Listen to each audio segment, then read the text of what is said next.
নমস্কার। ভাস্বতীর প্রতিশ্রুতিতে আজকে আমার নিবেদন একটি স্বরচিত কবিতা, ফ্রেমবন্দি। তারাদের কিন্তু গোনা যায় না, বেদনাও কি যায় গোনা? ভালোবাসাও কি গুনতে পারো? সে যে আদরে সোহাগে বোনা। অক্লেশে ভালোবেসে যে সুখ, কজন সেটা পায়? সুখের মুহূর্তগুলো শুধু অজান্তে হারিয়ে যায়। চোখের আড়াল মনের আড়াল, এ কথা কে বলে? অন্তরের অন্তরালে কেবল সেই তো কথা বলে। ঘুমের অতলে তলিয়ে ভাবি, ঠিকই আছো পাশে। ঘুম ভেঙে তাই চমকে তাকাই, ফ্রেমবন্দি ছবি হাসে।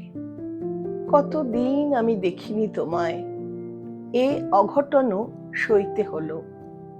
মন খারাপের ওড়না সরে না, কি করব আমি বলো? সবাই বলে এক নাগাড়ে, ভুলতে তো হবেই, সময়ের সাথে চলতে হবে, দুঃখ থামবে তবেই। কিছুই করার নেই আমাদের, সবই ভাগ্যের পরিহাস। করো জোরে তাদের বলি, একই কথা লাগে উপহাস। সবটুকুই তো জ্ঞাত আমার, তবুও আনন্দ জাগে না। সব কিছুই তো করছি আমি, শুধু কিছুই ভালো লাগে না। তবু আমি বারে বারে শুধু তোমার কথাই বলবো। ভালোবাসার মানুষগুলো শুনবে আমার কথা, তারাই যে আজ বোঝে আমায়, জানে আমার ব্যথা। নমস্কার।